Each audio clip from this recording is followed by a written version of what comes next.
यही बात है, इसमें आपको खुद को टाइम देना पड़ेगा। अगर आपने कोई नौकर भी रख रखा है तो नौकर भी अनुभवी हो। दूसरा, नौकर सही काम कर रहा है नहीं कर रहा, तो आपको खुद को भी अनुभव होना चाहिए। तो दोस्तों आज की वीडियो बहुत ही कमाल की होने वाली है। आज हम देसी मुर्गी पालन के बारे में बात करने वाले हैं, कैसे आप देसी मुर्गी पालन शुरू कर सकते हैं कम खर्च में। दोस्तों आज हम पहुंचे हुए हैं यूपी के बागपत में और यहाँ पर वकील साहब हैं, इन्होंने अपना फार्म बना हुआ है गाँव में अपनी पुश्तैनी ज़मीन पर ही। तो दोस्तों लगभग 3 महीने से देसी मुर्गी पालन कर रहे हैं। क्या अनुभव है, कहाँ मार्केटिंग कर रहे हैं, कैसे अपनी इन्होंने मार्केटिंग बनाई, या कैसे आप देसी मुर्गी पालन कम खर्च में शुरू कर सकते हैं, या फिर इसमें कोई प्रॉफिट होता है नहीं होता है, वो भी इस वीडियो में जानने की कोशिश करेंगे। तो चलिए वीडियो शुरू करते हैं और सर का अनुभव भी इस वीडियो के द्वारा आपको बताने की कोशिश करते हैं। सर सलाम वालेकुम। जी वालेकुम सलाम जी। कैसे हैं सर? जी बढ़िया। थोड़ा सा सर परिचय दीजिए हमारे दर्शकों को जो आपको देख रहे हैं। जी मेरा नाम मोहम्मद लाइक है और जो मेरा गांव है, जो फार्म है, ये गांव गोना, तहसील खेगड़ा, जिला बागपत, जो कि चांदीनगर थाने में पड़ती है। रटोल के पास में पड़ता है ये गांव हमारा जी। और यहाँ गांव के पास में ही हमारी ज़मीन है खेती की, कृषि की। यहाँ पर हमने फार्म बना रखा है ये। और मैं वैसे तो वकालत करता हूँ बागपत में। मेरा बागपत जो जिला बार एसोसिएशन है, वहाँ पर मेरा चैम्बर है और वहाँ प्रैक्टिस करता हूँ मैं। ये साइड बिजनेस है, भाई के लिए मैंने कर रखा है। भाई इसकी देखभाल करता है सब कुछ। तो वकील साहब थोड़ा एजुकेशन के बारे में बताइए हमारे दर्शकों को।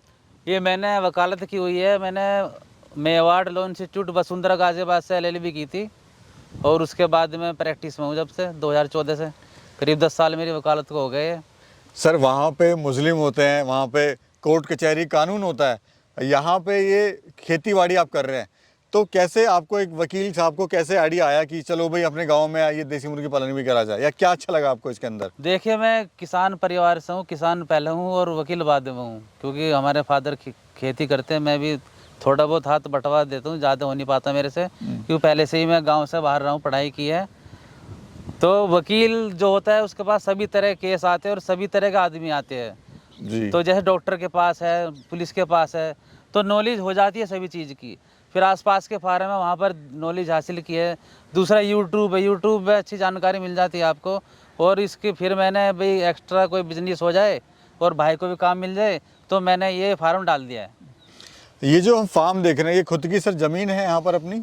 हाँ, ये खुद की ज़मीन है, दादा इलाही ज़मीन है हमारी है, करीब 15 बीघे ज़मीन है। और इसी में हमने डाल रखा, हमारे ट्यूबवेल लगी हुई यहाँ पर, और ये नींबू का बाग लगा रखा है इसमें हमने। और यहाँ पर कितने एरिया में आपने पूरा फार्म बनाया हुआ है सर? ये जो फार्म है 30 बाई 90 में है, यानी 2700 वर्ग गज में है। ये करीब 2000 बर्ड्स इसके अंदर पाल सकते हैं। ये जो सर आपने फार्म की शुरुआत करी, कहीं आपने देखा था या किसी को करते हुए देखा, या कैसे आपको आइडिया आया इसका? ये आसपास में जो फार्म है, 4-5 फार्मों में हमने कई महीने इधर उधर धक्के खाए थे, विजिट किया है और यूट्यूब पर देखा है, जानकारी हासिल की है, तब जाकर हमने फार्म डाला है। पर सर लोग तो कहते हैं कि देसी मुर्गी पालन में फ़ायदा नहीं होता, फिर भी आपने लेकिन मुर्गी फार्म आपने बना लिया यहाँ पर। नहीं, देखो, फ़ायदा और नुकसान तो सभी बिजनेस में होता है। अगर आप इसको मैनेजमेंट के साथ करोगे, नॉलेज हासिल करके करोगे, ट्रेनिंग लेकर करोगे, चाहे आप ये नहीं कि भाई इंस्टीट्यूट से ट्रेनिंग लो, जो आसपास में फार्म होते हैं आप वहाँ पर टाइम दो, वहाँ पर उनको दाना डालो, सफाई करो, उनसे मेडिसिन कैसे दी जाती है, तो उन सब से आपको ट्रेनिंग मिल जाएगी। उसके बाद आप डालोगे तो फ़ायदा होगा ज़रूर। बेसिकली प्रैक्टिकल करेंगे तभी आपको इसमें पता लगेगा कि क्या हकीकत क्या है। यही बात है, इसमें आपको खुद को टाइम देना पड़ेगा। अगर आपने कोई नौकर भी रख रखा है तो नौकर भी अनुभवी हो। दूसरा, नौकर सही काम कर रहा है नहीं कर रहा, तो आपको खुद को भी अनुभव होना चाहिए, तभी तो आप उससे कराओगे सही काम। राइट। तो इसमें पक्का प्रॉफिट होगा इसमें। तो अभी कितनी बर्ड सर आपने शुरुआत करी थी और अभी कितनी बर्ड है सर? अभी इसमें हमने 1000 बर्ड डाली थी, उसमें करीब 975 है। 25 करीब 40 बर्ड मर गए थे, 15 एक्स्ट्रा आए थे और 25 इसमें, तो ये इतने मोटिलिटी हो गई थी इनकी।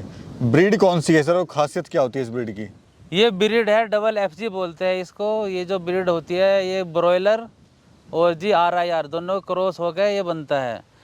और ये जो ब्रीड है, इसको आप मीट पर्पज़ के लिए पाल सकते हैं और अंडे पर्पज़ के लिए भी। तो अभी हमने ये मीट पर्पज़ के लिए पाल रखा है होली के। अब होली पे सीजन आ रहा है, इसको हमें उम्मीद है, आशा है कि सही रेट इसका मिल जाएगा। कितने दिन में सर ये बर्ड तैयार हो जाता है?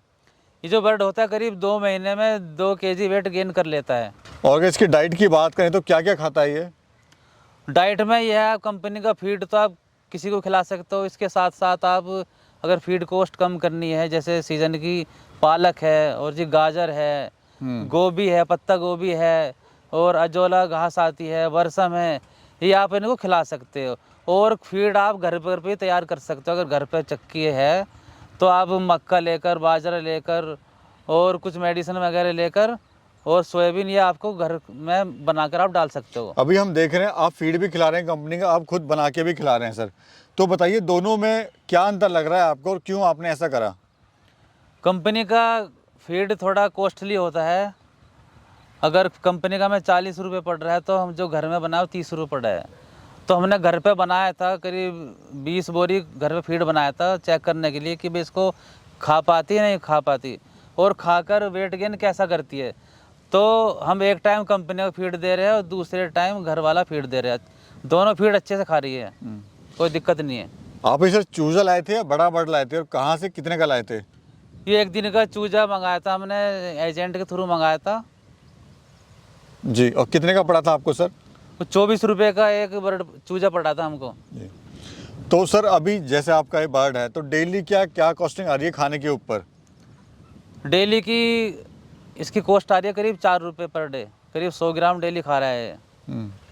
और जैसे अगर किसी का बजट है अच्छा, अगर कंपनी का फीड खिलाना चाहता है तो सर्दी ख़त्म होने से पहले ही वो स्टॉक कर ले अपना, तो उस टाइम फीड के रेट थोड़ा डाउन होते हैं। अभी जैसा जैसा मौसम खुलेगा, गर्मी बढ़ेगी तो फीड बढ़ता है रेट उसका। अच्छा सर, फीड के अलावा भी क्या क्या इनको खिला सकते हैं जिसके पास कम बजट है या फिर कोई जो फीड नहीं खिला सकता है? वो देखो, अगर आप अच्छा फीड खिलाओगे तो अच्छा वेट गेन करेगी ये, अगर हल्का फीड खिलाओगे तो वेट गेन कम करेगी उसी हिसाब से। बाकी आप घर में बाजरा है, मक्का है और चावल आते हैं किनकी, और घर पे खिचड़ी बनाते हैं, खिचड़ी भी खा लेती है ये।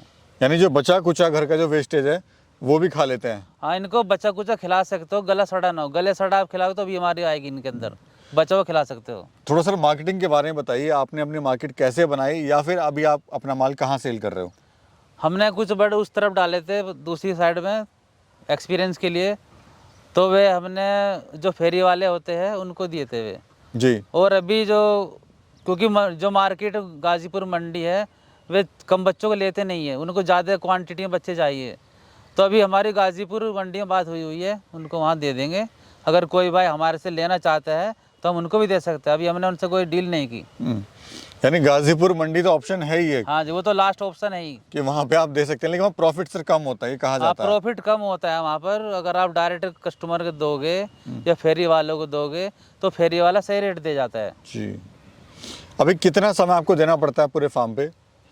इसमें 1-1.5 घंटा सुबह देना पड़ता है और 1-1.5 घंटा शाम को, 2 टाइम इसमें टाइम देना पड़ता है। बाकी इसके अलावा अपना खेत में काम करना है या कहीं आसपास जाना है तो आप जा सकते हो। ये जो हम फार्म देख रहे हैं सर, इसको क्या कॉस्टिंग आई है इसको बनाने की?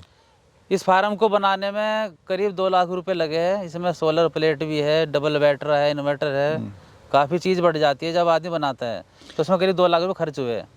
सर अक्सर देखा गया है जब भी कोई देसी मुर्गी पालन की बात करता है या फिर करता है तो वो कहता है कि इसमें फ़ायदा नहीं होता, इस काम में नुकसान हो जाता है। तो आप अपने अनुभव से बताइए कि हमारे जो फार्मर है उसको क्यों नुकसान होता है या फिर देसी मुर्गी पालन क्यों बंद होते हैं? देखिए, आप अगर बिना ट्रेनिंग के करोगे, उसको टाइम नहीं देने के, तो उसमें लॉस तो होना ही। भाई देखिए, आदमी जब औरत प्रेग्नेंट होती है, उसका बच्चा होता है, तो पूरा बच्चा होने से पहले ही उसका ट्रीटमेंट डॉक्टर से चलता रहता है। इसमें आयरन है, कैल्शियम है, विटामिन है, और बच्चा पैदा होने के बाद भी उसका ट्रीटमेंट चलता है। तो ये भी एक जीव है, तो इसकी भी देखभाल हमें ऐसी करनी पड़ती है। जी जी। और कोई शुरू करना चाहता है तो ट्रेनिंग वगैरह कहाँ से ले सकता है? देखिए, अगर आदमी को ट्रेनिंग लेनी है तो ट्रेनिंग के लिए बरेली में इंस्टीट्यूट है गवर्नमेंट का, और जी मथुरा में भी है।